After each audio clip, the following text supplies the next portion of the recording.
Bom dia, irmãos, graça e paz. Esses meninos são uma bênção, não é? Que seriam de nós? Que bênção, graças a Deus por todos. Irmãos, eu creio que nós poderíamos, uma vez mais, dar graças ao Senhor por esse tempo, rogar que o Espírito Santo derrame em nós, a sua unção. O que somos sem a unção? O que podemos falar, o que podemos ministrar se o Espírito Santo não estiver junto conosco? Nós queremos que o Espírito Santo, que já se faz presente, ele possa tocar nossos corações de modo profundo, nesse tempo já de comunhão que estamos tendo, no testemunho que nós teremos logo mais daqueles que desceram as águas, e também do seu falar, um simples falar que nós teremos agora, mas o anseio do meu coração, muito mais do Senhor, é que, de fato, o Espírito Santo venha passear no nosso meio. Vamos orar então uma vez mais. Nos dirigimos a Ti, bendito Paráclito, bendito Deus Espírito Santo. Só Tu podes verdadeiramente transformar em vida todo falar. Só Tu podes transformar em vida todo esse reunir, todo esse testemunho. O que nós ansiamos é que Tu exerça o Teu ministério nessa manhã, cativa os nossos corações. Ao lermos a Tua palavra, a palavra revelada, que ela entre de modo profundo em nossos íntimos. Nós queremos ser aqueles que serão transformados pelo poder da Sua palavra. Nos dê vida nessa manhã, nos dê regeneração nessa manhã, nos dê nova vida nessa manhã.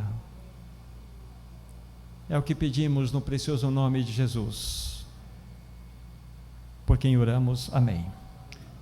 Vamos tomar nossas Bíblias, talvez você não a trouxe, não há problema, eu vou ler aqui, 1 Tessalonicenses capítulo 5, e aqui eu vou ler versículos 6 a 9. Assim, pois, não durmamos como os demais, pelo contrário, vigiemos e sejamos sóbrios. Ora, os que dormem, dormem de noite, os que se embriagam à noite. Nós, porém, somos do dia, sejamos sóbrios, revestindo-nos da couraça da fé e do amor, tomando como capacete da esperança a salvação. Porque Deus não nos destinou para a ira, mas para alcançar a salvação, mediante o nosso amado Senhor Jesus Cristo. Aqui nessa leitura que acabamos de fazer, aparece uma palavra muito interessante, que é a palavra durmamos.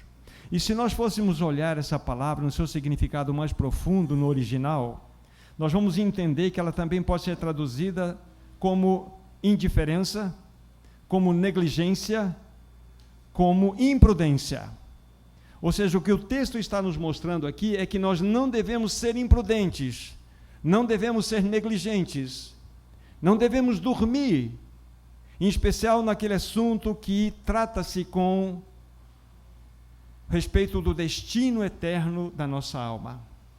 Sabe, queridos irmãos e irmãs, no que tange a esta realidade, de onde nós passaremos a eternidade, nós não poderemos cochilar, nós não poderemos dormir, não poderemos ser indiferentes diante desse assunto tão importante.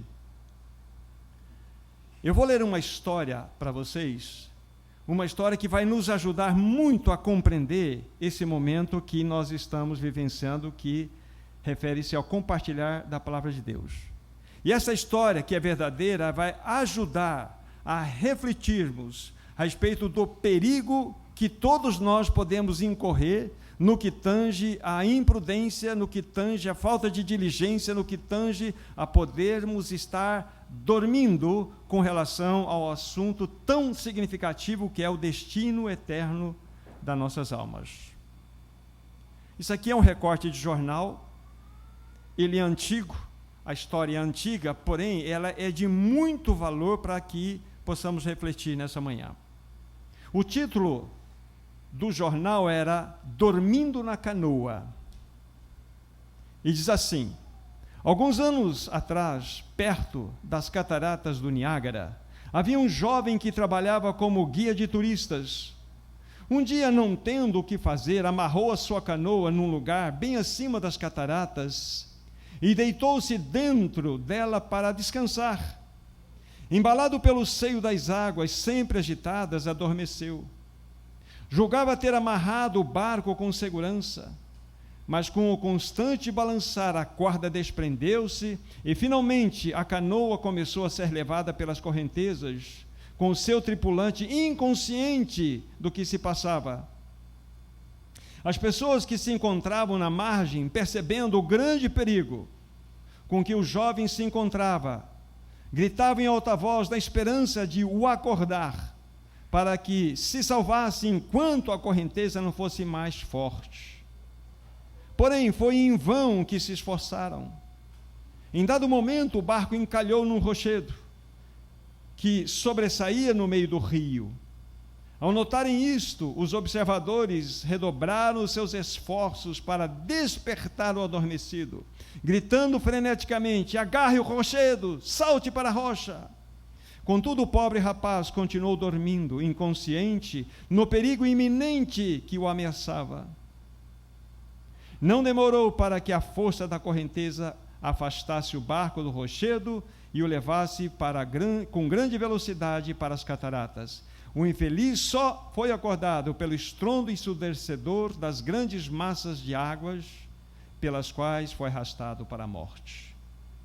Aí vem o comentário do jornalista: que espetáculo de horror! Por estar dormindo de maneira profunda, aquele jovem da nossa história não tinha consciência do grande perigo que estava cercando a sua vida. Por se sentir tranquilo e confortável em seu sono, não percebia que estava deslizando para as garras da morte. Traído por um aparente estado de descanso, o rapaz encontrou um fim trágico para a sua vida. Que tragédia! Quando acordou, não havia mais possibilidade de salvação. Foi tragado pela morte. Por que eu li essa história para vocês? Porque ela é a minha história. Eu tenho uma identificação muito clara com isso que acabamos de ler aqui.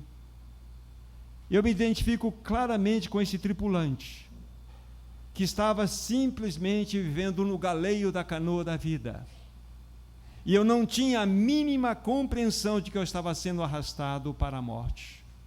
Havia um estado de torpor no meu coração, como naquele jovem, porque a minha vida era muito boa, não havia nada de errado com ela, mas mal eu sabia que eu estava sendo arrastado pelas correntezas e o meu fim seria a morte.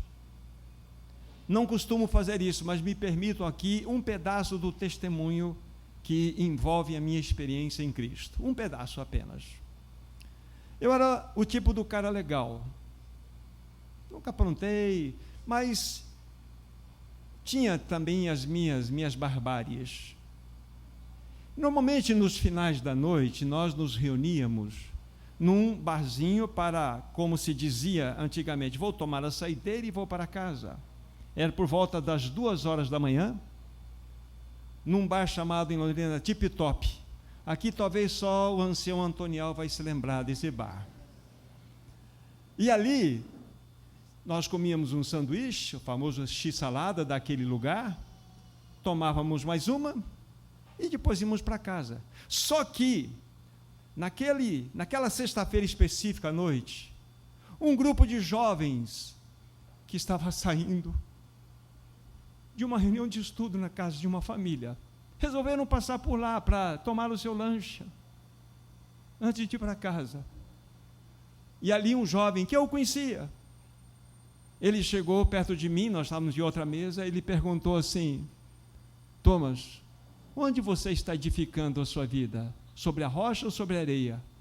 Eu falei: vê lá, cara, isso é pergunta que se faz num bar, num boteco, não faça isso. Não, Thomas, eu estou perguntando, você está edificando a sua vida sobre a rocha ou sobre a areia?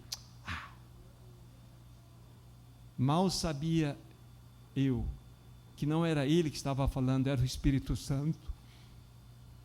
Eu cheguei em casa e aquela palavra entrou de modo profundo no meu coração. E pude ver que a minha vida estava sendo edificada sobre areia, mesmo sendo um cara super legal, entre aspas. Mas não havia solidez, não havia rocha, não havia nada que segurasse a minha existência.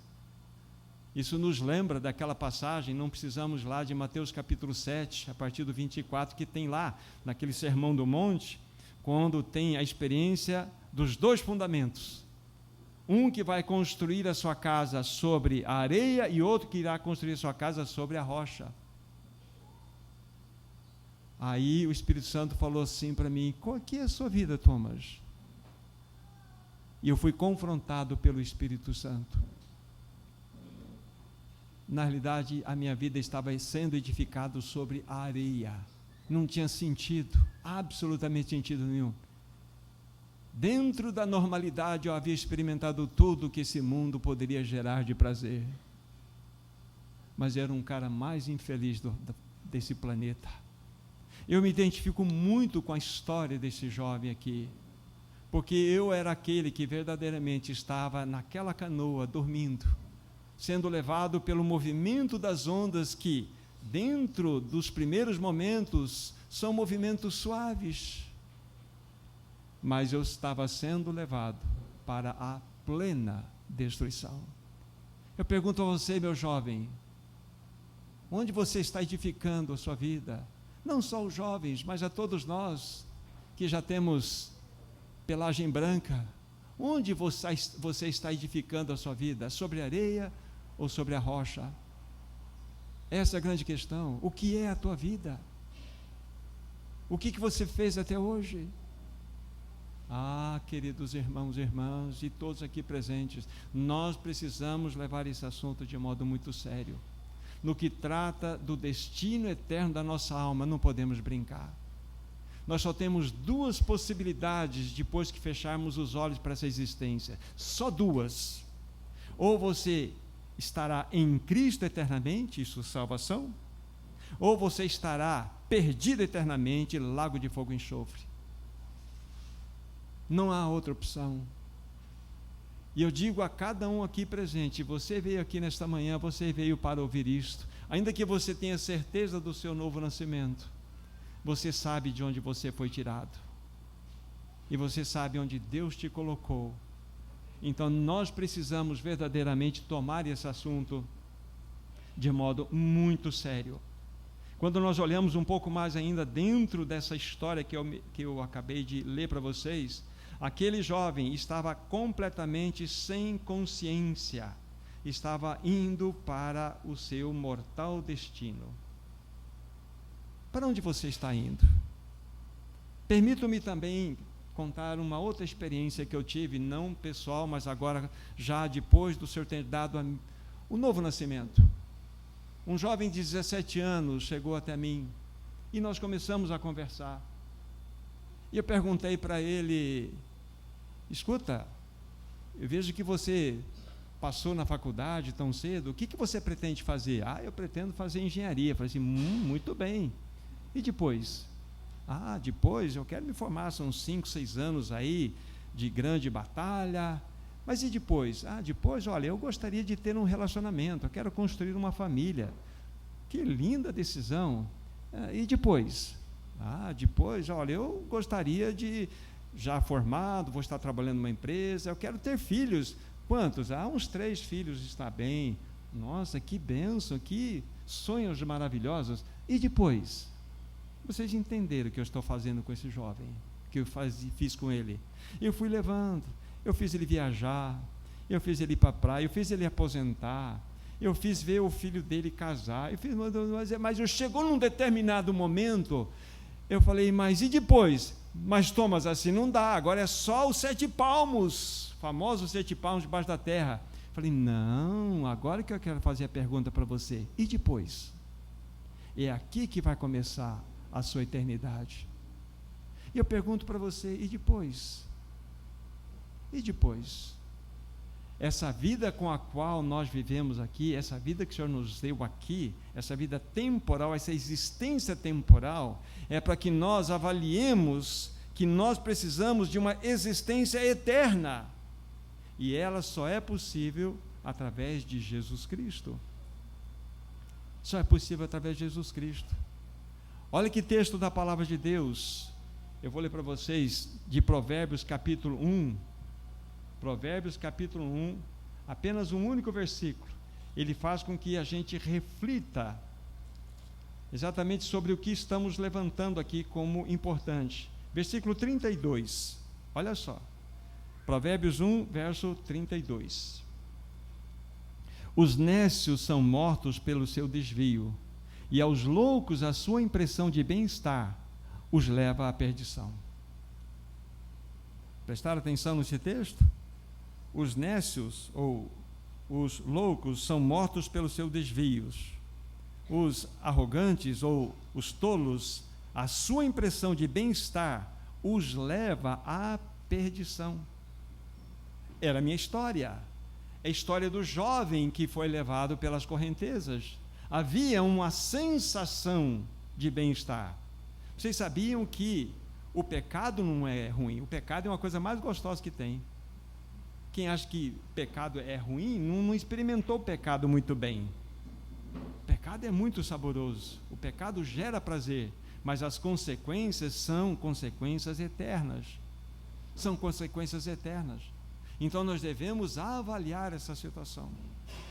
Eu sei que talvez um outro aqui presente deve ter ouvido essa ilustração que eu vou dar, e eu faço questão de novamente de colocá-la diante de vocês aqui. Vocês sabem como o esquimó caça lobos? Então lá nas regiões das geleiras, os esquimós, aqueles habitantes daquela região que vivem em iglus, são muito atacados pelos lobos, que vêm até eles para roubar a sua alimentação e até atacá-los. Então, como que os esquimós fazem para caçar os lobos? Então, em determinado local, eles vão levantar uma pequena morro de gelo, depois vão pegar uma faca, uma adaga bem pontuda e alta, embebedá-la de sangue, vão colocá-la enterrada de cabo para baixo, vão cobri-la com o gelo e vão embebedar aquele gelo com bastante sangue. E o lobo que tem um faro muito especial, ele vai ser atraído por aquele monte de gelo que tem sangue. E o que ele vai fazer lá? Ele vai chegar e vai começar a lamber aquele gelo com sangue. Ele vai lambendo, vai consumindo aquele gelo, até que chega naquela espada, naquela faca de 2 gumes bem afiadas. Ele começa a lamber a lâmina, e então ele corta a língua, e ele sente o sangue quente dele mesmo, e aquele prazer faz com que ele avidamente lamba mais rápido, e rápido, e rápido, e rápido, até que ele caia morto pelo seu próprio prazer. Tem muitas pessoas que morrem em cima do seu próprio prazer. O prazer está destruindo. Isso não é sério? Então, a impressão de bem-estar de muitos os leva à destruição. Então, nós devemos avaliar. Então, por que eu fiz e coloquei essa história? Porque eu estou falando da minha experiência para vocês. Quando o Espírito Santo mostrou que eu estava edificando a minha vida sobre a areia, não sobre a rocha. Então eu falei, o que eu preciso para edificar a minha vida sobre a rocha? Veio claramente, você precisa de um novo coração. Um novo coração. Aí há uma passagem lá em Ezequiel 36, a partir do versículo 26, que diz assim: dar-vos-ei novo coração, colocarei dentre vós o meu espírito, tirarei de vós o coração de pedra e vos darei um coração de carne. E eu corri rapidamente em oração de joelhos diante do Senhor. Senhor, eu quero esse coração. Eu quero. Então, voltando à história que eu contei para vocês, lá naquele boteco, onde aquela pessoa, aquele irmão, trouxe aquela palavra para mim, levantando aquela pergunta: onde você está edificando a sua vida? Sobre a areia ou sobre a rocha? Então o Espírito Santo estava em todo esse movimento. Ou seja, era como se eu estivesse sendo tirado da canoa. Eu estava dormindo na canoa, conforme a outra história. E o Espírito Santo me tirou da canoa e me colocou num transatlântico celestial, na vida de Cristo. Eu pude entregar a minha vida nas mãos dele. Eu pude pedir um novo coração para ele, para que ele verdadeiramente me transformasse pelo poder da sua palavra. É isso que ele quer fazer conosco, gente. É isso que ele faz.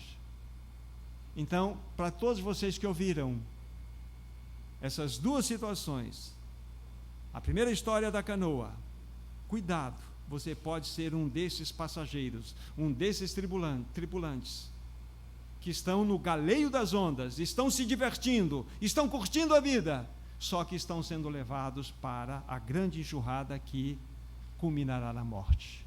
Cuidado. Então, é importante que nós sejamos despertados. É importante que nós ouçamos a voz do Espírito Santo. Quem sabe é hoje que você precisa dessa palavra. É hoje. Então, Espírito Santo, eu quero um novo coração. Eu quero o coração de Cristo Jesus. Eu quero. Aqui, logo mais, nós teremos aqueles que serão aí descidos às águas. Todos eles, ainda que nessa história que eu coloquei, possam não estar enquadrados em alguns aspectos, mas em outros estão absolutamente enquadrados. Porque todos aqui presentes ou encontravam-se ou encontram-se nessa canoa. Muitos, pela misericórdia de Deus, encontravam-se nessa canoa que está sendo levada pelas águas da vida. Outros foram tirados.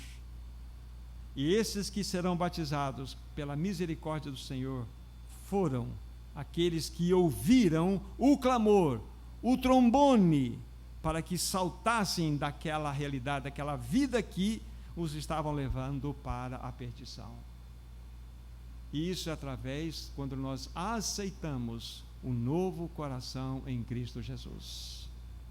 Você tem certeza que você nasceu de novo? Você tem certeza que você tem um novo coração? Essa é a grande bênção. Essa é a grande bênção que o Senhor tem para você, um novo coração.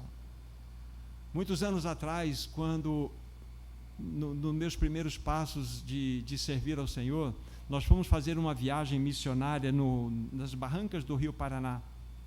Pastor Antônio Abuchaim, nós íamos com ele, e ele ensinou alguns cânticos muito interessantes, e um deles que nós tínhamos que aprender sempre, porque era bem rápido e para nós cantarmos com as pessoas, dizia o seguinte: dá-me, ó Deus, um novo coração, dá-me, ó Deus, um novo coração, para que eu ande em justiça e santidade, dá-me, ó Deus, um novo coração.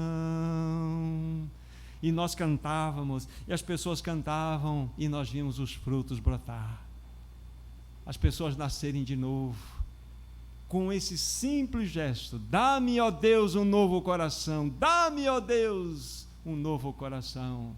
É assim. Ah, meu querido, você que está ouvindo isso, peça isso ao Senhor. Ele jamais vai negar isso. Fala: Senhor, eu quero um novo coração, eu quero. É assim que Deus faz. Então, são essas as poucas reflexões e palavras que eu queria dar para vocês. Peçamos a Deus esse novo coração.